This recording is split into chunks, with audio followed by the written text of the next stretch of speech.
Bismillahirrahmanirrahim. Assalamualaikum warahmatullahi wabarakatuh. Alhamdulillah wa syukurillah wa la hawla wa la quwwata illa billah. Wa in kuntum khairan Allah fatabi'ukum Allah wa yaghfir lakum dzunubakum wallahu ghafurur rahim.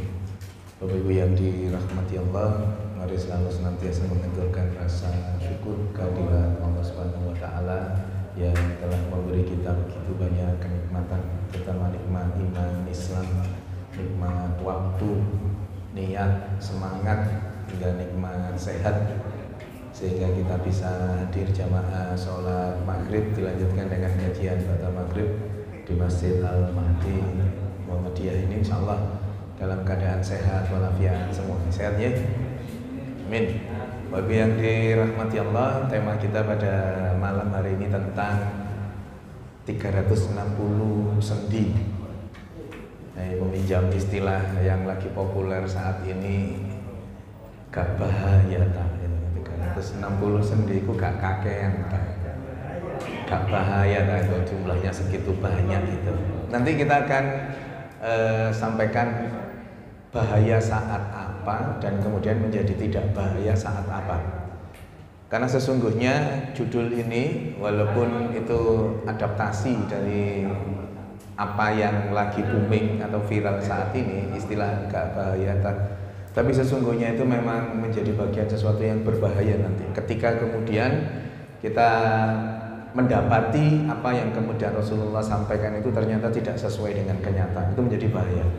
Ya, ini nanti yang akan kita jelaskan nanti ya. Bagi yang dirahmati Allah, selalu kami sampaikan tentang filosofi kedokteran Islam, di mana kita harus menggali terus. Selain memang fabi ayyi ala'i rabbikuma tukadziban, memang nikmat Allah sebegitu banyaknya itu, tapi dari bagi dunia kedokteran di sisi lain ada kenikmatan-kenikmatan lain yang sesungguhnya belum diketemukan, dan itu menjadi tugasnya kedokteran Islam. Salah satunya adalah untuk memunculkan hal itu, termasuk apa yang kita bahas pada malam hari ini. 360 sendi itu benar tak? Apa maknanya, apa manfaatnya sendi yang sebegitu banyaknya itu? Nah, kemudian nanti bisa kita jabarkan, dan menjadi bahaya ketika kemudian tanpa keilmuan kita tidak mampu memanfaatkan sendi itu dengan baik. Nanti akan terjadi banyak penyakit, akan terjadi banyak gangguan. Tentu karena ada hal yang tidak kita jalankan atau ada hal yang dilarang tapi kemudian kita langgar. Akan ada konsekuensi logis dari itu. Selain itu, bagi yang dirahmati Allah, selalu kami sampaikan tentang pentingnya kita menggabungkan antara keimanan dan keilmuan, ya. Yarfa'illahu alladzina amanu minkum walladzina utul ilma darajat. Penting, termasuk juga pada malam hari ini kita bertolakul ilmi seperti ini. Insya Allah langkah kita dari rumah menuju Masjid Al-Mahdi ini dicatat oleh Allah sebagai sebuah kebaikan, dan saat tolakul ilmi pula yang semuanya lillahi ta'ala, nanti Allah akan gugurkan dosa-dosa dari sela-sela jari tangan dan jari-jari kaki kita. Amin. Bapak yang dirahmati Allah, penting untuk menggabungkan dua hal ini. Nah, kemudian dengan adanya hadis inilah Bapak Ibu yang dirahmati Allah, innahu khuliqal insani min bani adam ala sittaina wa thalathatitina ila ani mafsin.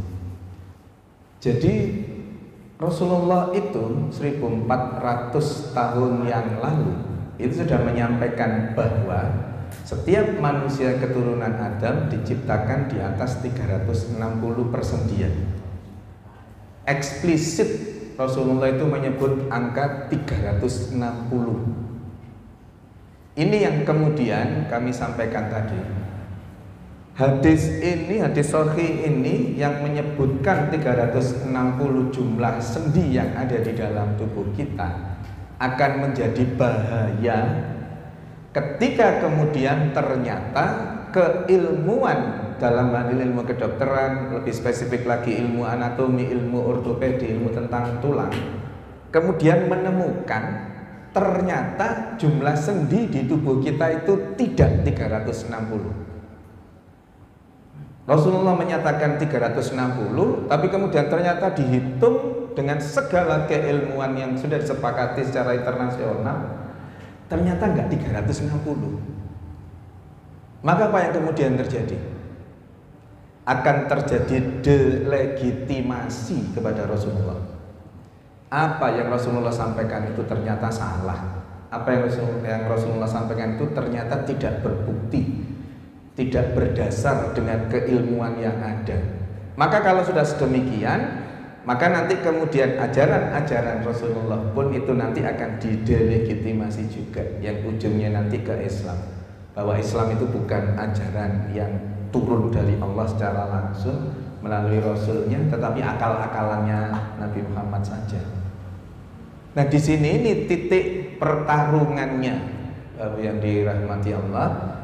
Maka kemudian betul-betul harus bisa dibuktikan itu, bahwa jumlah sendi di dalam tubuh kita ini 360 sendi dengan berbagai macam teori-teorinya. Saya tanya ke panjenengan, tulang tengkorak kita itu ada sendinya enggak? Tentu selain leher dan rahan kita ini.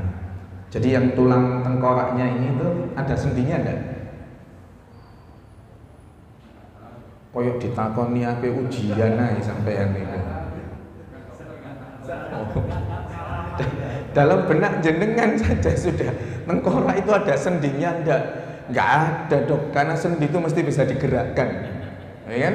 Lengan kita ini, lutut, tangan-tangan, jari-jari tangan kita itu bisa digerakkan, leher kita bahkan bisa berputar. Itu sendi. Maka di tengkorak kita, di kepala kita enggak ada sendinya. Di tataran awam pasti akan menyatakan seperti itu. Tapi kemudian apakah benar tulang tengkorak kita itu tidak ada sendinya? Panjenengan bayangkan, kalau seandainya tulang tengkorak kita itu nggak ada sendinya, pada saat bayi di dalam kandungan si ibu, kemudian udah 9 bulan 10 hari sudah waktunya keluar, besarnya kepala sama besarnya jalan lahir itu besaran mana? Kalau kemudian tulang tengkorak itu tidak punya sendi, sementara besarnya kepala itu lebih besar daripada jalan lahir, lah kok bisa panjenengan lahir?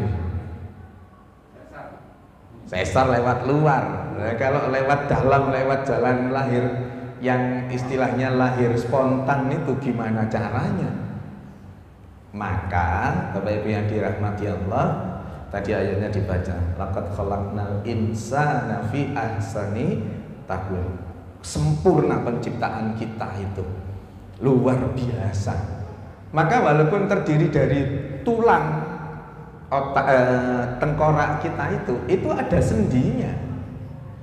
Jadi ada sendi yang kemudian pada saat dilahirkan itu, sendi itu overlap, akhirnya mengecil, tulang tengkoraknya mengecil walaupun tetap sebagai tulang, mengecil, kemudian rombol jalan lahir itu, terus kemudian balik lagi. Begitu kepalanya sudah lahir, badannya gampang dilahirkan. Pada saat ada kondisi tertentu yang kepalanya secara normatif, Allah itu kalau membuat proses persalinan bayi itu normatif kepalanya dulu. Jadi kepala dulu terus keluar. Jadi usia sekian bulan itu di atas, berada di pintu atas panggul, kemudian turun ke pintu bawah panggul, nyampe ke jalan lahir. Kalau kemudian posisinya tidak seperti itu, dengan berbagai penyebab, kepalanya ternyata di atas, bokongnya yang di bawah, makanya terjadi sungsang. Sungsang itu masih bisa dilahirkan. Kalau penolongnya memang punya pengalaman tinggi, itu bisa dilahirkan, walaupun bokongnya dulu. Tentu dengan berbagai tips yang ada. Atau malah kemudian kepalanya di samping.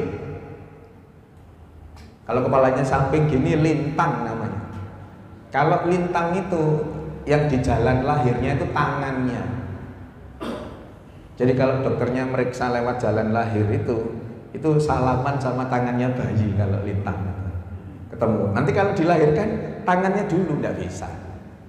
Kalau lintang pasti harus dioperasi, disesar itu.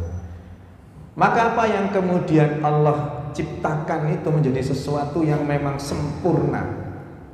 Bentuknya kepala itu seperti itu, nerombol seperti itu, kekuatannya pada satu waktu sendi-sendi yang ada di tulang tengkorak itu menyatu menjadi satu, yang kemudian menimbulkan kekuatan yang maha dahsyat. Untuk apa diciptakan tengkorak yang sangat keras itu? Untuk melindungi otak yang itu merupakan bagian terlemah dari tubuh kita. Yang paling lemah dilindungi oleh yang paling kuat. Tetapi pada saat dilahirkan itu sangat rentan tulang-tulang kepala di bayi itu sampai kemudian satu titik menyatu dan kemudian timbul semacam sudah tidak ada jaraknya sama sekali. Nah, jadi kepala seperti kita ini sekarang untuk melindungi itu. Jadi tulang tengkorak kita itu banyak sendinya. Ya, nanti kita akan bisa menghitung. Nah, tema kita pada malam hari ini tentang ini, pandangan medis tentang sendi, pandangan Islam tentang sendi. Nah, sendi itu ini Bapak Ibu yang dirahmati Allah. Jadi ini sudah konsensus internasional tanpa melihat hadis sahih tadi itu. Jadi ini sudah konsensus internasional. Yang disebut sendi itu apa sih? Yang disebut sendi itu adalah hubungan antar tulang. Tulangnya yang berhubungan itu bisa dua, bisa lebih. Pokoknya antar tulang yang memungkinkan terjadinya pergerakan. Kalau memungkinkan berarti ada yang bisa gerak, ada yang tidak bisa gerak. Ya, namanya sendi. Pokoknya terdiri dari dua tulang atau lebih yang kemudian berjejer, bisa atau nggak bisa gerak, itu disebut sendi. Dengan definisi ini, maka kita menjadi tahu, oh ternyata tulang tengkorak kita itu banyak sendinya. Panjangan kalau ngelihat bayi yang baru lahir itu, tadi kan tulangnya overlap, tulang kepalanya menjadi agak lebih kecil, nerombol jalan lahir, keluar, terus balik lagi tulangnya. Yang panjenengan lihat setelah bayi itu lahir apa? Batuknya kayak apa? Ubun-ubunnya kayak apa? Seolah berdenyut, seolah nyut, dan memang itu berdenyut karena tulang tengkoraknya belum, sendi-sendinya belum menyatu. Pada perjalanannya nanti tulang-tulang yang ada di tengkorak itu kemudian menyatu, kuatnya luar biasa. Kenapa? Karena dapat amanah, dapat tugas menjaga otak yang itu merupakan bagian terlemah tubuh kita. Nah, dengan definisi ini kita bisa membedakan. Kita bisa membedakan bahwa sendi itu ada pengelompokannya menjadi 3 besar berdasarkan sifat gerak, bisa gerak atau tidaknya, yaitu sendi mati, sendi kaku, dan sendi gerak. Maka ada sendi itu yang tidak bisa digerakkan. Contohnya ya tulang tengkorak kita itu. Kemudian ada sendi yang kaku. Contohnya di tulang belakang kita, termasuk tulang-tulang rusuk kita itu, dan ada sendi gerak. Sendi yang dapat digerakkan secara leluasa. Gerak pun nanti dibagi menjadi 6 lagi. Ada gerak yang cuma bisa maju mundur, ada gerak yang cuma bisa geser, ada gerak yang seperti peluru, ada yang gerak bisa ke segala arah, dan seterusnya itu. Nah, maka dari sini ini kita bisa melihat dari konsensus internasional itu ternyata definisi sendi itu seperti ini. Nah, kemudian pengelompokan yang berdasarkan arah geraknya. Jadi ini sendi gerak. Sendi gerak yang berdasarkan arah geraknya itu ada 6 nanti masing-masing. Ini monggo nanti panjenengan lihat. Tapi yang pengen kami sampaikan untuk pembelajaran kita pada malam hari ini tentang sendi, sebelum nanti kita melangkah ke makna dari jumlah sendi ini, itu panjenengan perhatikan di daerah tulang belakang ini. Jadi tulang belakang itu terdiri dari sendi yang tulang yang kotak-kotak. Panjenengan lihat itu ya. Nah, itu kotak-kotak susun kotak-kotak mulai leher sampai ke tulang belakang, tulang ekor itu kotak-kotak gitu. Di antara kotak-kotak itu ada jarak, yang kemudian di antara kotak-kotak samping kiri kanannya itu ada otot, di situ itu juga ada saraf yang melewatinya. Mungkin sudah pernah kami sampaikan, hati-hati dengan yang di leher, karena yang di leher itu tidak ada penyangganya. Sementara yang di dada ada penyangganya berupa tulang rusuk itu. Sementara terus kemudian turun ke bawah sudah stabil di atasnya, yang daerah bawah itu juga rentan walaupun tidak serentan yang di leher. Leher itu berbahaya, rentan. Maka secara konsensus internasional pula, apabila terjadi trauma itu tabrakan, tidak selalu harus berupa kecelakaan, enggak.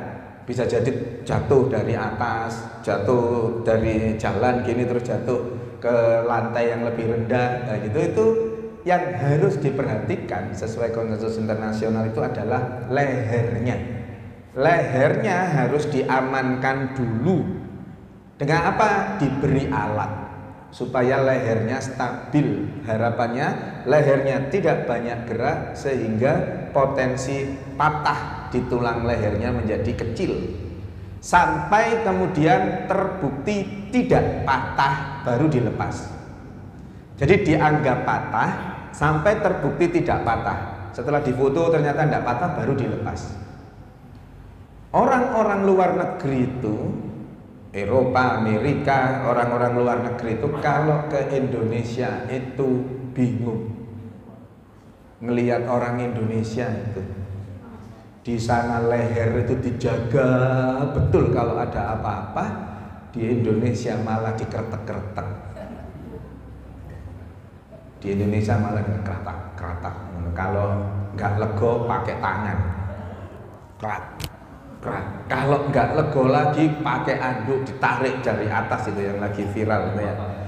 Lagi viral, nggak tahu di TikTok, nggak tahu di YouTube, ditarik itu krat gitu ya. Itu dalam tataran medis, panjenengan baca jurnal atau buku textbook apapun itu nggak boleh gitu itu.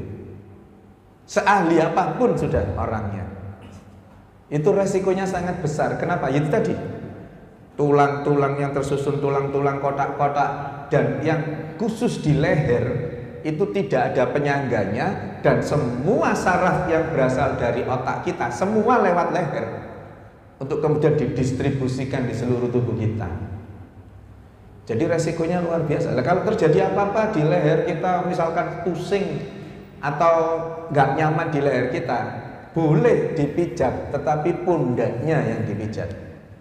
Lehernya diapakan? Lehernya boleh diberi balsem untuk penghangat, boleh diberi koyuk. Jenengan mau lehernya dikoyuk muter tidak apa-apa. Satu toko ditempel ke sini semua ben enak banget gitu boleh. Tapi jangan diintervensi. Dipijat itu diintervensi, dikeratak itu diintervensi. Kalau dibekam boleh. Dibekam hanya ditempelkan saja, kemudian mau bekam basah atau bekam kering tidak masalah, karena tidak ada intervensi di sana. Tidak menyebabkan terjadinya pergerakan yang bergeser tadi itu. Karena tulang sama tulang rentan untuk bergeser. Untuk di atas hati-hati seperti itu. Yang di bawah sering kali tulang belakang bagian bawah sering terjadi apa? Kecetit. Paling sering terjadi kecetit di tulang belakang bagian bawah. Kenapa kok tercetit? Karena tidak tahu ilmunya. Kecetit itu terjadi karena tulang belakang bagian pinggang atau pinggul kita itu menahan beban yang melebihi kemampuannya. Beban itu muncul saat apa? Saat kita mengambil barang di bawah yang kita tidak tahu caranya. Apa itu yang menyebabkan terjadinya hal itu? pada saat kita mengambil barang yang di bawah, kemudian cara ngambil kita yang salah. Gimana caranya yang salah? Pada saat ngambil di bawah, misalkan timba dengan beban yang ada air atau apapun itu, pada saat kita mengambilnya, kita membungkuk untuk kemudian mengambilnya. Selama kekuatan pinggang kita ngambil itu tidak masalah, ininya barangnya tidak terlalu berat, tidak apa-apa diambil. Tapi nanti pasti akan nyeri belakangnya. Tetapi ketika kemudian beban yang ditanggung berat, maka yang ada adalah pergeseran tulang belakang itu, sehingga menyebabkan sarafnya terjepit, yaitu yang disebut kecepit itu. Salahnya karena apa? Karena nggak mampu menahan beban. Yang benar gimana? Yang benar tulang belakang harus tetap lurus. Maka yang digunakan adalah otot-otot di paha. Maka kakinya ngambilnya itu gini, diambil baru. Tulang belakangnya tetap lurus. Jadi ngambilnya adalah kakinya yang gerak, diambil gini. Bagi yang belum terbiasa mungkin akan merasa bingung, masih ada. Kok cek angel sih, cukup ngene ae. Maka kalau mau nggak kecetit ya gitu. Kalau pengen punya resiko kecetit ya silakan ngambil yang bungkuk tadi itu. Berat dok ngambil pakai paha tuh, otot-otot paha untuk kemudian ngangkat seperti itu di samping belum terbiasa. Apalagi yang sudah kena asam urat, kena kolesterol gitu ya, ngambil gitu wis gak kuat dok. Kalau memang tidak kuat, tidak bisa mengambil barang seperti itu, gunakan jari-jari untuk mengambilnya. Gimana caranya? Dengan jari-jari. Tolong cukupno kene cukupno iki timbone iki angkatan yang kamar mandi ya. Jadi pakai jari ya. Wis gak iso ngangkat gawe pakai kaki, ndak kuat, asam urat ini dok. Panggil sudah pakai jari itu ya. Pak D, tolong Pak D, cukupno Pak D gitu. Ya kalau sudah ada keterbatasan di masing-masing tubuh kita, itu sesungguhnya sudah warning dari Allah, tanda dari Allah. Wis gak usah diterus-terus no. Karena nanti akan terjadi sesuatu yang itu di luar pemikiran kita sehingga terjadi penyakit. Ya. Jadi hati-hati dua itu. Tulang belakang itu yang hati-hati di leher dan di tulang bagian pinggang kita itu. Tulang dada lancar karena di situ ada tulang rusuk. Jadi tulang rusuk itu saya jadi ingat Ustaz Tifni ya, tulang rusuk. Wanita itu kan diciptakan dari tulang rusuknya laki-laki. Ya. Maka kalau tulang rusuknya hilang cuma satu, itu praktis masih kuat dadanya. Karena tulang rusuknya kalongnya satu. Tapi kalau tulang rusuknya kalongnya 4, itu berarti agak tidak kuat tulang dadanya itu. Guyonan ini ya. Bagi yang mengerti ya sudah, bagi yang tidak ya sudah, tidak apa-apa.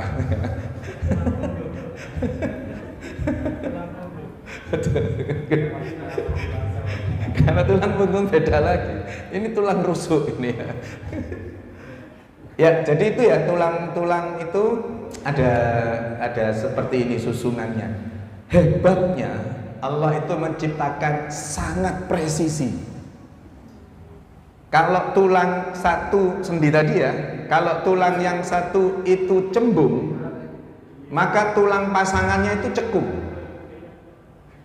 Kalau tulang satunya itu belok ke kiri, belok ke kanan, tulang satunya itu juga belok ke kiri, belok ke kanan. Kalau tulang satunya datar, tulang yang kedua juga datar. Masya Allah, luar biasa pokoknya. Kalau panjenengan tahu struktur tulang belulang kita itu berpasang-pasangan dalam bentuk sendiri, luar biasa. Dan proporsional serta presisi.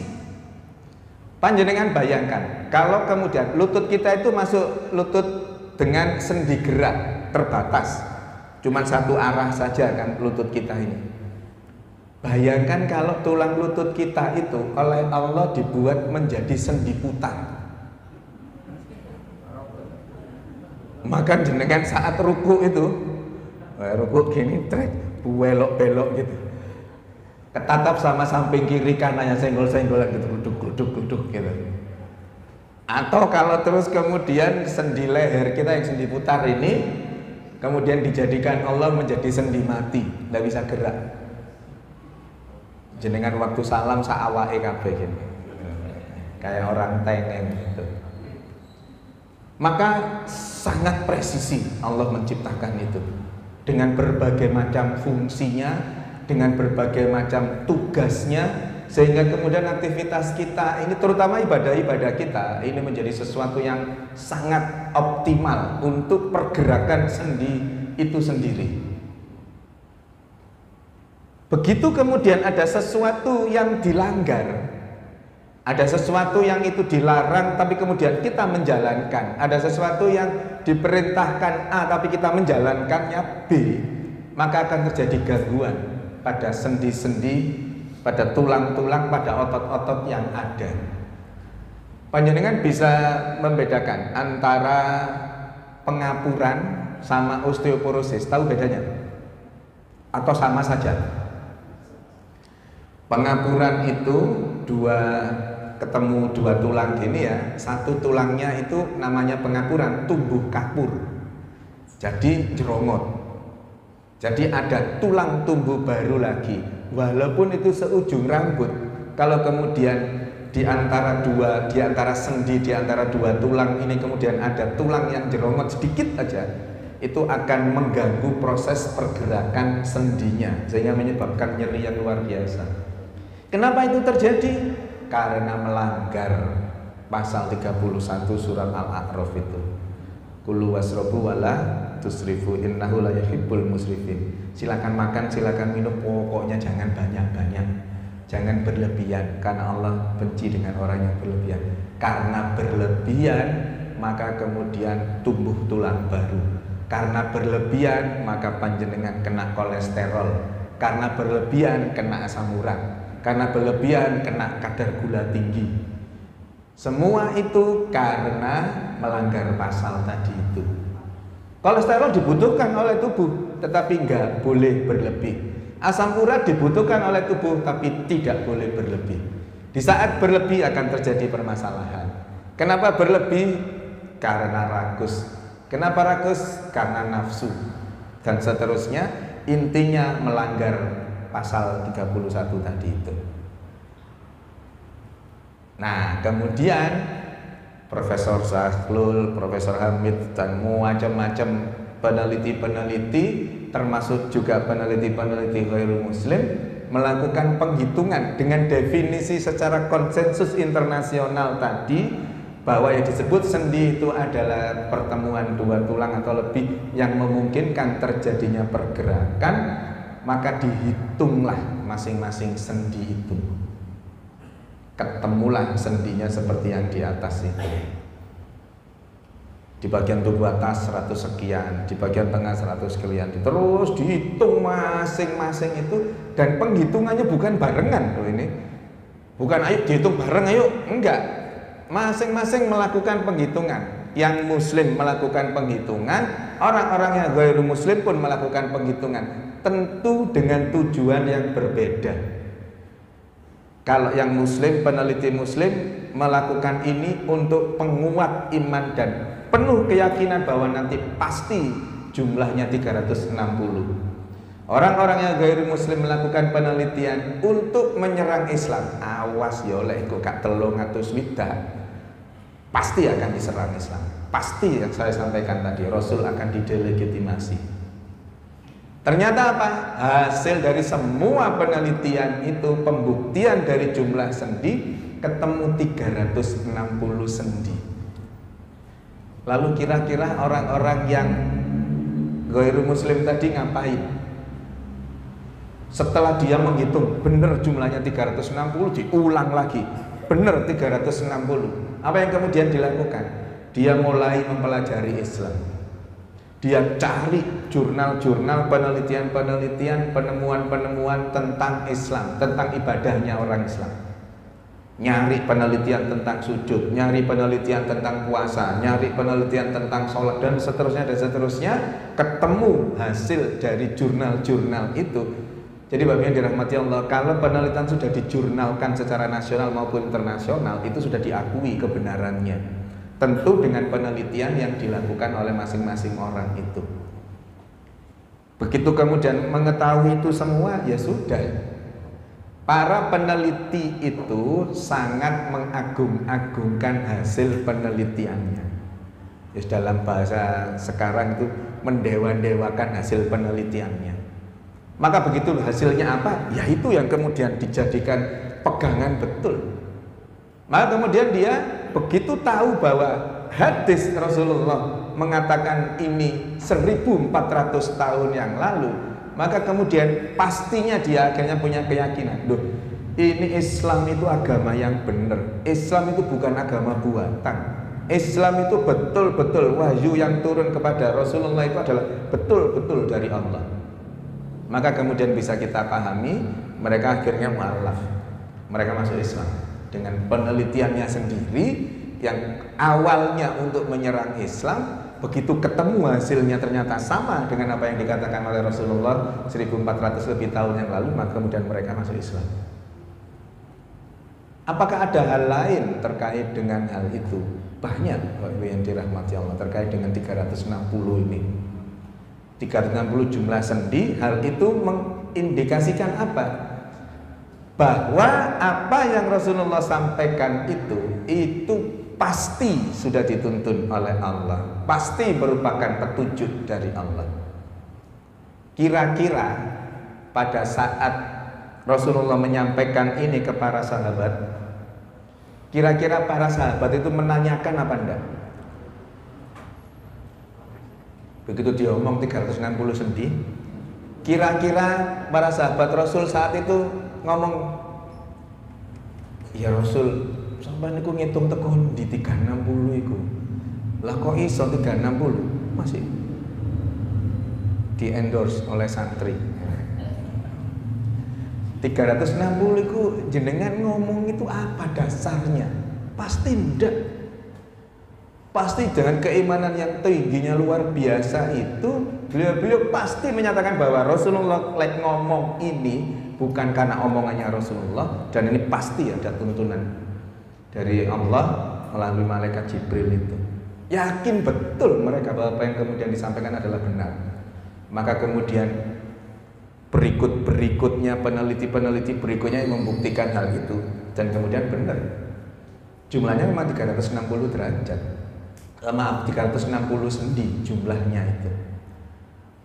Menjadi penguat bagi kita bahwa apa yang Rasulullah sampaikan adalah kebenaran yang mutlak, kebenaran yang hakiki yang kemudian tidak bisa dilawan oleh apapun. Nah, kemudian makna implisitnya bahwa 360 itu 360 jumlah sendi itu fungsinya kan untuk bergerak. Maka 360 itu kalau dalam konsensus nasional berupa sudut 360 derajat itu balik dari awal, balik ke awalnya lagi 360 derajat. Apa maknanya? Sendi yang jumlahnya 360 itu harus terus bergerak di saat manusia itu hidup. Maka terus terjadi pergerakan. Nah, dengan gerak yang mulai 12 sampai nanti 1, 2, 3 dan seterusnya tadi itu, maka kemudian Allah menjalankan roda kehidupan kita itu. Wa tilkal ayyamu nudawiyuha bainan nas. Bahwa Allah kemudian memperjalankan kita. Ada saat kita di atas, ada saat kita di samping, ada saat kita di bawah. Wala fis samai wal azghar min dalik wal akbaru ila fi kitabim mubin. Bahwa takdir Allah terhadap kita itu sudah tertulis di Lauhul Mahfuz sana. Suatu saat kita berada di posisi jam 12, kita jaya-jayanya luar biasa. Kebutuhan kita terpenuhi semua, minta apa ada dengan segala usaha yang kita lakukan itu. Suatu saat kalau kemudian Allah memperjalankan kita berada di posisi jam 4 misalkan, untuk kemudian menuju ke jam 5, jam 6, itu adalah takdir Allah yang terbaik buat kita. Maka kita harus terima itu. Skenario-nya sudah Allah yang buat, kita jadi pemainnya. Lalu apa yang terjadi ketika kemudian kita tidak mau berada di posisi itu? Ya kayak pergerakan jam ini kan kayak roda sepeda motor kita itu kan. Ibaratnya sepeda motor kita itu begitu berada di jam 12 terus turun berada di posisi 4, kita tidak mau, artinya tidak mau gerak pada saat di jam 4. Iki engko lek diterusno menuju jam 6 ini nanti. Berada di posisi jam 4, kita tidak mau bergerak untuk supaya sepeda motor itu tetap jalan. Gasnya itu jenengan tambah apa jenengan kurangi supaya tetap jalan? Akan jenengan tambah, ya kan? Kalau ada nyantolnya di situ tidak mau berada pada posisi itu, kan akan ditambah gasnya. Apa maknanya? Kalau kita tidak mau menerima takdir Allah dengan ketidaknyamanan berada di posisi jam 4, jam 5 menuju ke jam 6 itu, semakin keras kita menolak, semakin keras kita mendapatkan ketidaknyamanan. Semakin keras kita tidak terima dengan hal itu, maka akan kita semakin tidak bahagia. Nggak ada cara lain, sudah. Dengan memahami bahwa ini adalah takdir Allah, ya nggak ada cara lain. Terima itu sebagai bagian dari apa yang memang harus kita lakukan, apa yang memang harus kita alami. Bahwa yang dirahmati Allah, takdir terbaik bagi kita adalah apa yang terjadi pada kita saat ini. Takdir terbaik kita ya saat ini nih, yang kita alami nih. Saat saya bisa alhamdulillah duduk di sini, panjenengan bisa duduk di situ, kita sama-sama thalabul ilmi, tadi sholat maghrib berjamaah, itu takdir terbaik yang luar biasa buat kita. Betapa di luaran sana saat kita sholat maghrib itu ada loh yang cangkruan di situ tok, itu ada. Tertulisnya Muslim di KTP-nya, tapi ya ndak gerak blas, padahal azan. Nyuwantai di situ sedul rokokan, wis enggak sholat, enggak apa, padahal tertulisnya Islam. Coba betapa nikmatnya kita ini yang berada di sini. Kemudian dengan rasa nyaman, dengan rasa yang enak, thalabul ilmi yang lillahi ta'ala, itu dapat ilmu, dosa-dosa kita digugurkan. Luar biasa.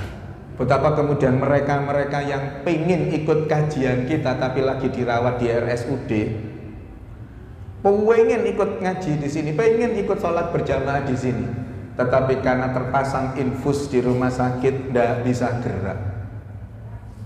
Maka syukuri apa yang kita alami pada saat ini, karena ini adalah takdir terbaik yang kita peroleh dari Allah. Itu tadi, semakin kita menolak takdir Allah itu, maka akan semakin hebat ketidaknyamanan yang akan kita alami, yang akan kita peroleh. Ternyata Bapak Ibu yang dirahmati Allah, makna implisit lainnya selain itu merupakan untuk gerak, ternyata ini 360 derajat sudut dalam satu kali putaran. Ternyata satu rakaat kita itu kalau kita sholat itu 360 derajat juga. Kita berdiri 180, kita rukuk 90, kita sujud 2 kali, 45 kali 2 90, jadi 180 tambah 90 tambah 90, 360 derajat. Apa maknanya ini? Maknanya kalau kita kaitkan dengan tadi pergerakan jam, pergerakan sendi, jumlah sendi 360 itu, selama manusia itu bergerak, maka wajib baginya untuk sholat.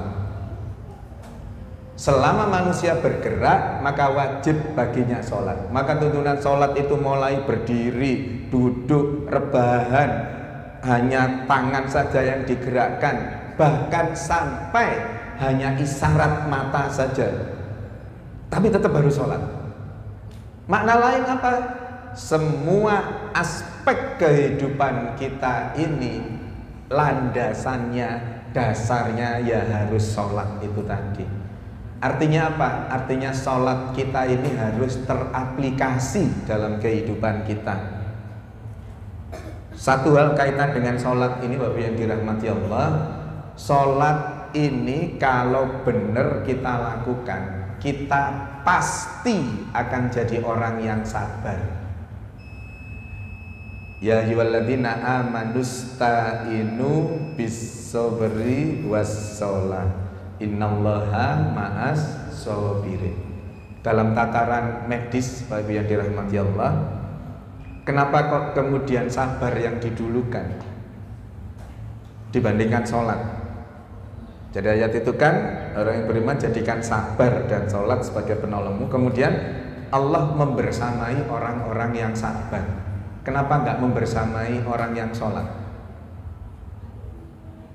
Karena ternyata dalam tataran teologis medis, orang yang sabar itu adalah produk dari sholat yang benar. Maka wajar, terus kemudian la taghdab walakal jannah, janganlah marah bagimu surga.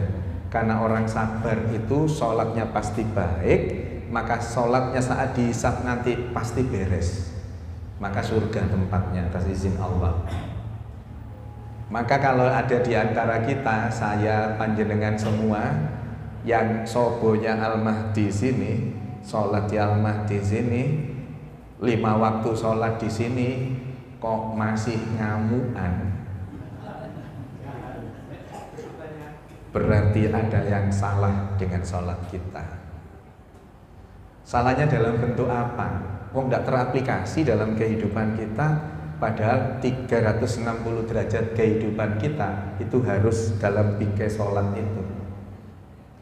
Maka ada yang salah dengan sholat kita. Mari kita muhasabah. Salah nih opo sholatku itu? Mungkin respon time-nya. Kalau panjenengan saya kira kan sudah langsung kan, begitu azan maghrib itu kan harus langsung bergegas gitu ya. Kan cukup banyak yang setelah azan maghrib itu cik ribut balesi WA. Cik WA, cik ketemu setan gepeng ini WA, cik talah mau cik entas adan ae lho. Tahu-tahu komat. Lho ya wis komat. Telat iki engko lek anu engko wis salat nang omah ae. Wis kalah sama godaannya setan udah. Karena laki-laki itu harus sholat di masjid.